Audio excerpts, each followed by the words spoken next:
Oh, Nelly, we are coming down the home stretch as we ramp up for our final exam here. And tonight we're going to focus on probability, and we're going to try to cram in everything that we need to know about probability into one particular lesson here.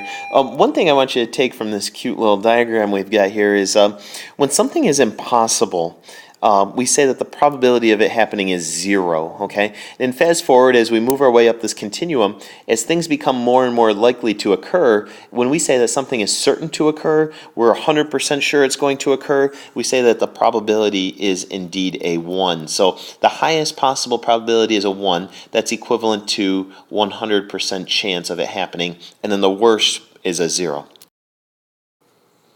Now, in its most basic form, if I was to summarize all of probability in a nutshell, I would basically say to myself, let's see, get the pen working here. It is part divided by whole, okay? So I guess just for example, if I want to find a probability of event A happening, I'm going to figure out, okay, how many people chose event A divided by how many total people were in the survey, for instance. So part over whole, you'll probably hear me say that several times throughout the video tonight. So when in doubt, just kind of refocus and go back to your basics. Let's take a look at this interesting frequency table we have. And let's just make up some examples here. What is the probability that a randomly selected person voted for vanilla? Okay, and if I think part over whole, how many people chose vanilla? 92. Okay, over the whole, how many whole people were interviewed? That would be 269. Okay, what is the probability that a randomly selected person is a teen? Part over whole, how many teens were surveyed? Looks like 73 here. Divided by the whole, which is 269.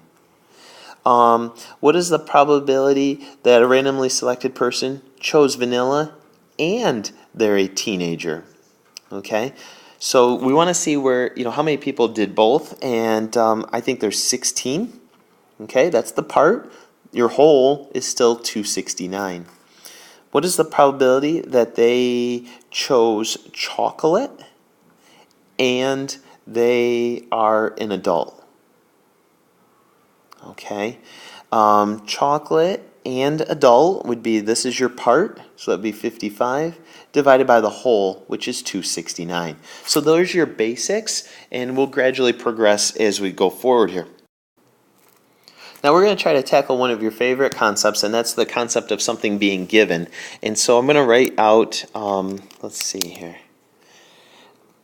the probability of event A occurring given that event B has already occurred is written as probability of A given B. So that's the notation I want to use. And the vertical line that we put in the middle just means given. So we'll just kind of practice reading those out loud as we see them. In other words, we know that B has happened, okay? Listen to me say that out loud again here when we first started. The probability that event A occurs given that we know for certain that event B has already occurred, okay? So let's take that concept into these next couple of questions. And so I've got the same exact frequency table here, so you don't have to worry about any new numbers. Let's ask ourselves, what is the probability that a randomly selected person chose vanilla given that they were a teenager? Okay, so we already know that a teenager was chosen, so the whole in this case is 73. Now, what portion of those 73 teenagers chose vanilla? Well, that would be the 16. And so this is really the only time where the whole changes. You'll notice if you go back to the earlier examples, the 269 was always my denominator. That was always the quote-unquote whole part. The only time you're not going to use 269 is when you have a given, and then you're going to use either one of these numbers on this side or one of these numbers down here on the bottom margin. All right, let's try a similar one.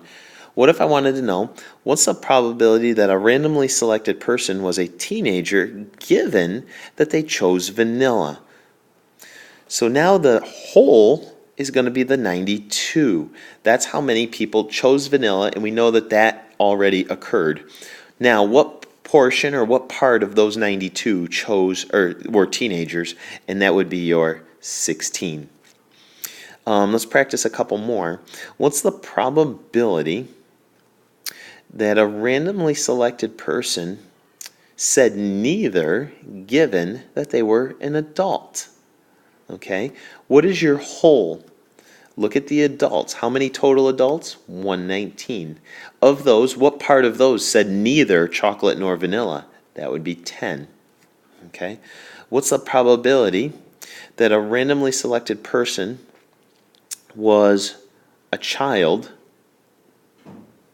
given that they chose chocolate? Okay, what is your whole here? That's chocolate, that's 107. What part of those were children? That was 40. So hopefully you feel a little bit better about givens than you have any other part of the year. Now, I want to continue to talk about given, but I want to do it from a slightly different perspective. Instead of looking at a frequency table like we had in the last example, I want to think about it from a Venn diagram viewpoint. And this is going to kind of give us like a geometric perspective, and it's going to lead us to one of the more important formulas that we may end up using.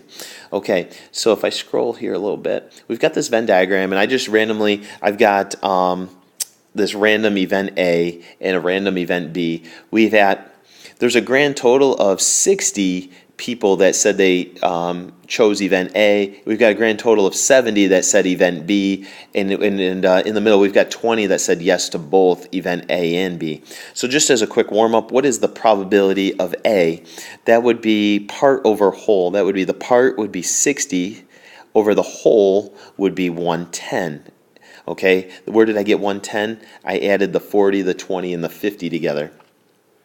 For more practice, what is the probability that they chose B? That would be the part of 70 divided by the whole, which is 110.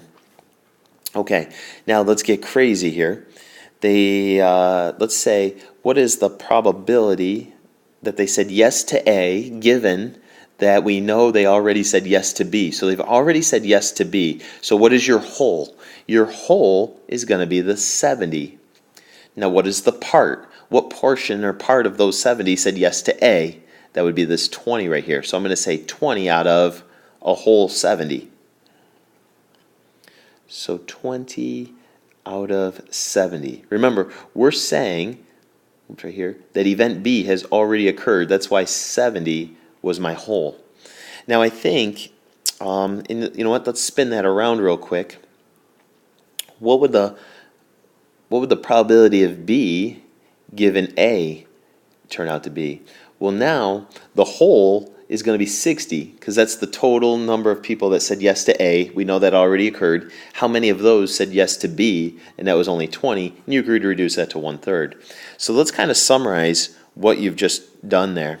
If you think of this Venn diagram, the probability of A given B, okay, your denominator was the probability of B, because that's the whole part that's already happened.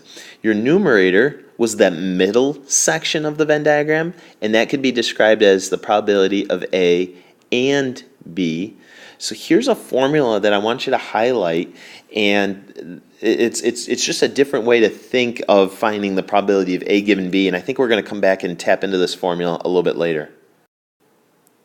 The other major concept in this chapter of probability that we're responsible for on our final exam is this idea of independence. And this definition is golden. Two events, we'll say A and B, are independent if the fact that event B has already occurred does not affect the probability of A occurring. In other words, we'd say that event A is free from influence. It doesn't matter whether B has occurred already or not. I'm going to get the same answer either way. So a lot of times what's going to happen on our exam is we're going to be asked to prove or determine whether two events are independent or not. And so we'll call this our tests for independence. We have a couple different tests, and I'm going to propose two and a half, depending on how you look at it. And you don't have to do all of them, you just pick one of them that fits the criteria that you've been given on a given example. Okay, number one, if you can evaluate the probability of A, and that happens to equal the probability of A given B, then we would say yes, the events are independent. In other words, you see how this is saying? It doesn't matter whether event B has occurred already or not, I'm getting the same answer either way. Now the flip variation of that, which is basically saying the same thing, is I could say, okay, if the probability of B is equal to the probability of B given A, then also these events are independent. Now the other way to prove whether they're independent or not is if the probability of A and B is equal to the probability of A multiplied by the probability of B. And just depending on what was given to us initially in a problem, you may find it advantageous to use this rascal here. But most of the time I'm going to use this one here probably. Okay, let's see if we can take that concept and put it into action here. In the question using the same frequency table, are the events vanilla and teens independent events? And I'm going to kind of formulate my game plan here. And I'm thinking to myself, if the probability of vanilla happens to equal the probability of vanilla given teens, then I could say, yeah, the events are independent. In other words, they're free from what? Yes, free from influence. Okay, so here's how I'm going to attack this now. First thing I'm going to do is try to figure out the probability of vanilla. And that is going to be part over whole. So I got 92 divided by 269. And I'm just typing that into my calculator here as we speak. And it comes out to be 0.342. All right. Secondly, I'm going to calculate the probability of vanilla given that they are a teenager. And part over whole is going to be 16 divided by all the teens, which is 73. Let's see, type that into my calculator. And I got 0.219. And what you're seeing here, I'll slide this way this time. Change the pen color. Okay, these numbers were not the same. They're not equal, so therefore these events are not independent.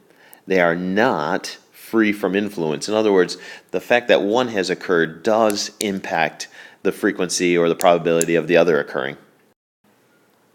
Okay, just a couple of quick ones here to finish up with, and this one might be the easiest one, and we could have started the video with this, but I got to sneak it in here at some point, and it's what we call OR probability. What is the probability of event A or event B occurring?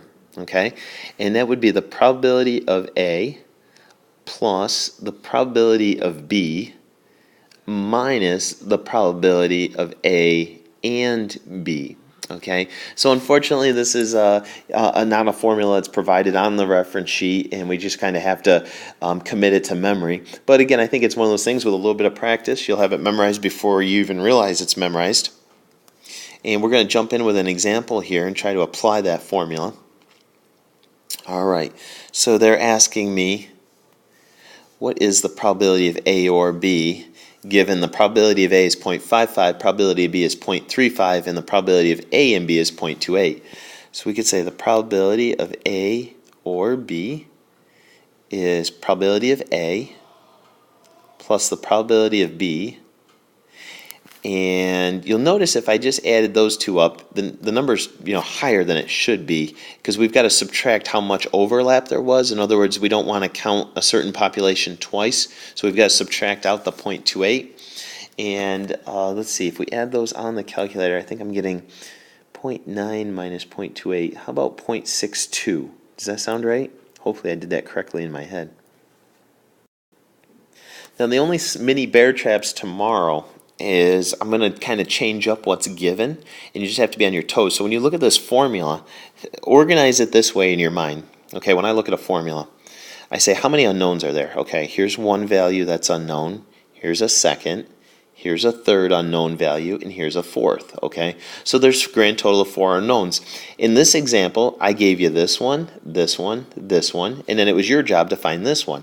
Well, that's not always going to be the case. Maybe tomorrow in class, you're going to pick up your worksheet, and maybe I give you this one. Maybe I give you this one. I don't give you this one, but I give you this one. So out of the 4, I'm going to always have to give you 3 of them. Think of it that way. I'm going to have to give you 3 out of the 4. There's going to be 1 missing, and that's who you solve for. Okay, let's try to create a summary here before we call it a night. And I think tomorrow in class, anytime you get stuck, we'll just kind of come back to this summary and see if one of these rules will kind of get us jump started. So number 1, let's go back to that given we talked about, the probability of A given B. Now I think if you already have the Venn diagram drawn, or if you already have the frequency table filled in, then that's pretty straightforward. You could probably just come up with part over whole. But if you don't, think of this formula: probability of A and B divided by the probability of just B. Okay? In other words, the probability of A and B is your part, and the probability of just B by itself is your whole. Okay? The other formula is the one we just did, the probability of A or B. Okay, do you already have that? Could you write that down, you think, without looking? Probability of A plus the probability of B minus the probability of A and B. Okay, now those two right there, it does not matter whether the events are independent or not. These are universally true no matter what. Now the next 2 that I'm going to write down are only true if the events are independent. Otherwise they are invalid. So if they are independent, I probably should write that right there. Independent.